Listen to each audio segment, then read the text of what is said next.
Hi, welcome to another episode of Gallery Chat. We're here today with Eric from Broken Cage Gallery. Cheers. Thanks for letting me film this episode with you. Hey, thanks for letting me be a part of it. So I guess maybe to get started, we can talk about the name of the gallery. How did you come up with that? Definitely. Why did you decide to open a gallery? Yeah, that's a good start. Place to start? Yeah, so Broken Cage Gallery, it took me a long time to come up with it, but a lot of what has to deal with the name is basically my whole approach to starting a new, different style of a gallery. I had a lot of history coming up with art through school and like a previous job experience, and the whole attitude of just coming into a new space. I wanted to change up the whole idea of a gallery, especially for like a younger demographic. So the whole idea of breaking out of the box, like not being confined to like, the normal cookie cutter or like style that galleries have been in the past. We want to do. So what do you do to make it different? What do you guys do here? Yeah, so to make it different, we do a lot of stuff. Like we definitely first and foremost cater to like art exhibitions. We do live music shows. We do comedy events. We're doing like classic film night, and we're even doing yoga classes too. Nice. Well, it's a good spot for that. You guys got lots of space, so you can fit lots of yoga people. yeah, good hardwood floors. Right on. So what inspired you to start the space, and I guess why now, and did something lead up to that point, or was it just kind of a gallery be a good idea, or was there anything behind that? So like I said, like kind of previously, I grew up like very passionate about the arts. I'm a practicing artist myself and went to university, and then like I was What kind of stuff do you do? I did a lot of like graphic design, but also did a lot of like painting myself. Cool. And then through my studies in university, my program let me do photography, sculpture, and kind of branch out, which was really, really beneficial because it made me get a lot more appreciation for every other medium that's out there. Like I used to really not think of photography as that much of a medium, and now through doing like analog and digital manipulation, and now I just can't get enough of it. Like I love photography, I love everything about it. So from my past history, I was fortunate enough to work for the Guggenheim Museum, both in Italy and in New York, and had incredible experiences there, and kind of brought that back to Toronto, and kind of wanted to develop a younger like kind of idea and like inspire like more dedication and more of a younger audience to come in and experience the artwork around everyone, because a lot of my friends and like other people I know don't know what's around there. Like it needs to get out. Like I want to inspire other people in a younger population to start being collectors. So what kind of art then do you show at Broken Cage? Do you guys show one specific type? Are you a photographer? Well, I guess not. We're sitting in front of paintings, so obviously it's not only a photography gallery. But tell us a little bit more about what types of art, I guess, that you hang on the walls. I want to showcase as much as possible. I love paintings, acrylic, oil, all of the above. Photography, digital. We want to get even sculpture in here. Basically anything that I don't want to sound like too. You don't want to get pigeonholed into one thing. Exactly, but if I like it, if I find like a passion in it, then like I'm fully committed to it, and I want to support and promote that work. Yeah. Just because if it inspires me, I want it to inspire other people. Right. Yeah. You pass it on, pay it forward, that kind of idea. Exactly. Yeah. Now, do you guys take like artists who just walk off the street and want to do a show at a gallery? Do you do that kind of thing, or do you seek out the artists? How does it all work with who you choose to put on the walls? Alternately, is it a place that you just rent the space out for whatever? I know galleries also have different models, so like I guess what model do you guys run with, or is that something that you want to talk about in the interview? And Definitely, it's a little bit of both. For the most part, a lot of the artists that I've worked with, a lot of them originally, I've like collected a piece of them, like their work myself, and I'm like pitching, hey, like I'm a big fan. I recently got one of your pieces. Would you be open to representation in Toronto in a new space, and like would you be able to do a show, or like wanting to be involved in a new style of gallery? And luckily everyone who I've pitched to, like 90% of them have been like, yeah, like we'd love to try it out and see how it goes. Nice. And we love your new idea, but we definitely do also accept applications, have a portfolio, CV. So what's the preferred method, I guess, then? If someone was to come up to you and wanted to show their work here, what do you prefer them to bring you?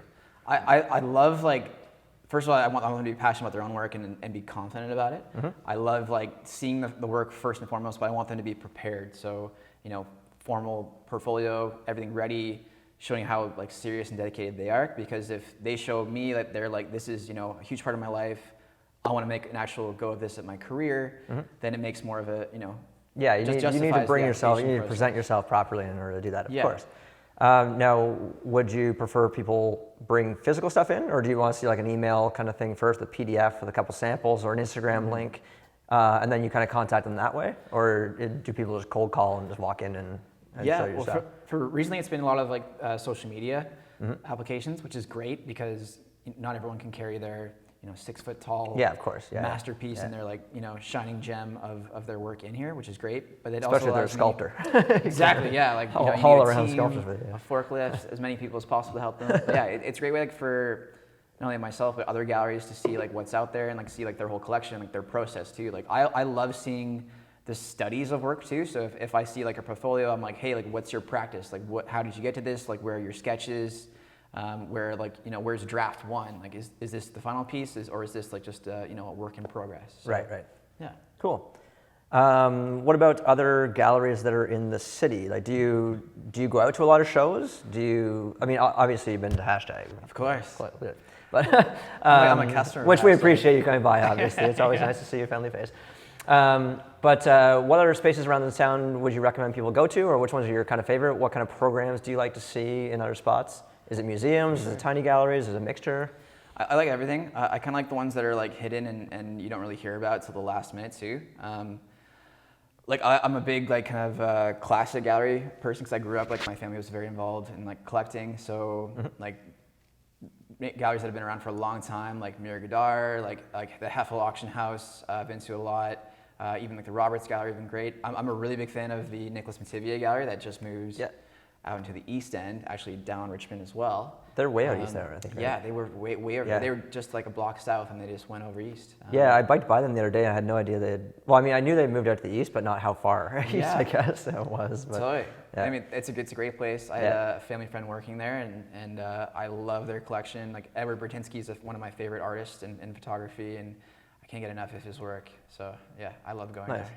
Who was he the one that did that show at the AGO as well?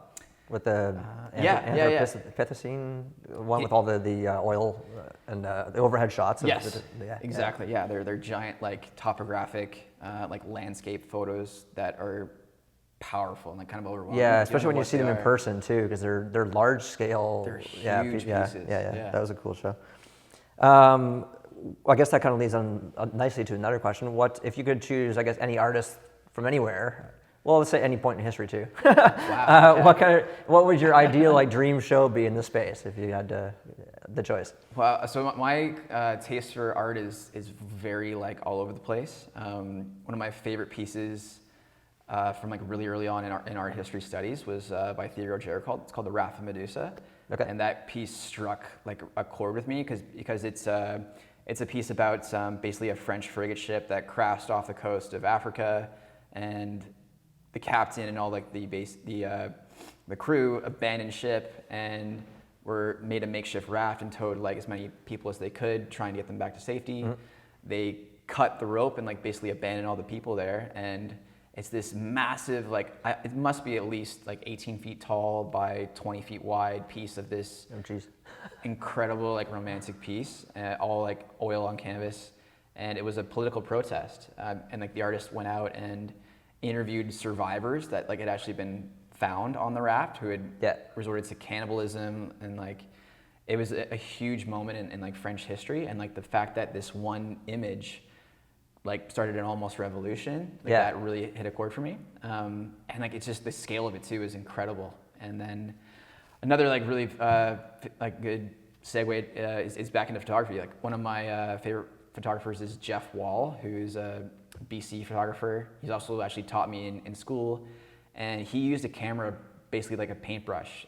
One of his like my favorite pieces by him is called Dead Troops Talking, where he builds a full-on stage and then works with like actors, and he zooms in really close, gets super high res in focus photos, and then he splices them all together so every detail of the image is fully in focus. He wasn't the one that did the cover of Juxtapose recently, was he? It was a black and white cover in New York, and it had like just different citizens around town, And they, don't know. oh no, it was I haven't JR. seen it. Sorry, I'm thinking Yeah, of I JR. think so, yeah. Yeah, he did a big similar kind of thing. But he took a bunch of photos of everyone that was in the neighborhood in, I think it was in Brooklyn somewhere. And then he took all of them and made one massive photo in a different spot. Yeah, it's really It's cool. incredible, yeah.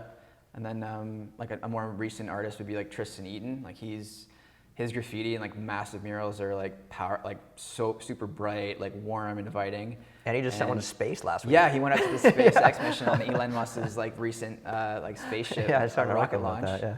And he's also like very dedicated to what's going on in the world right now. He's like protesting and he's out like in the streets. And did you see his thing when he did the, I guess it's Honey Pot now, but he had a pop-up shop there for a bit. He had murals on each of the floors and a couple parties there and stuff. That was a fun time. Yeah, I guess he's an interest. He's a nice guy. Yeah. So going forward, where do you see the gallery going? Obviously, you have the events and stuff like that. Is there anywhere you know, what's the long-term goal? Are you going to try and expand somewhere, or just trying to make something really big here? Yeah, you can open up a location in Hong Kong. Wow, that'd be fun. Yeah, well, that's the dream. Kind of like this would be like the base of operations, like home, and then it would be great to have like another location somewhere else, because like we want to be a gallery and be super successful and inspire like all these younger people. And like, well, opening night we had people who were 19 all the way up to like 75. Like it whatever age you are, like you're welcome, and I want to like talk to you and inspire you and hopefully let you go home with a nice piece of art. But I also want like the gallery to be a warm, inviting space, because one of the parts and reasons why I started the gallery is because when I was younger growing up, going to an art gallery was super intimidating, and like we had to go as like a family and like dress up and you'd be super quiet, and like it was almost like standing in an elevator that was weird, though, way right? too big for you. Yeah. So I wanted it to be an inviting space where people could socialize, network, have fun, tell their friends and family like, hey, let's go back to Broken Cage and like, or go to hashtag and have fun. Not be worried about whispering when you walk in the door. Pressured, not be like like someone always looking over your shoulder, or pressured into buying work, or being judged when you walk in. Like, that's what I didn't like when I was like seeing some galleries when I was younger. Like, oh, like you shouldn't be in here if you can't, But yeah, I find that a weird vibe too. Yeah, definitely like the inviting atmosphere is much better. And exactly. I find it even strange when you go into a place and you try and make a little bit of a conversation to kind of find out about more of the show, and they're they keep clicking away at their laptop and then kind of like, who are you? And then go back to clicking away, and you're like, okay. Well, I can't help but talk I to guess people. I'll leave. I have to talk to people, and like I don't try to give them my whole life story, but I'm like, hey, this is the idea. Like, come on back. We're here for art. We also take part in like fundraising and other events. So like if just coming in here isn't your thing, come back next week for the comedy show. Yeah, maybe something is your thing if it's exactly not today, then maybe tomorrow. Maybe today's not, but like maybe tomorrow would be. And bring amazing. 6 friends. Exactly. Hopefully, fill the place up. Yeah. All right, well, I think that's all. Like that's kind of roughly the questions that I had. Nothing else I think came up offhand, but yeah, thanks for joining me. I appreciate taking the time to chat. Of course, yeah. This was a ton of fun. We should do it again. Cheers.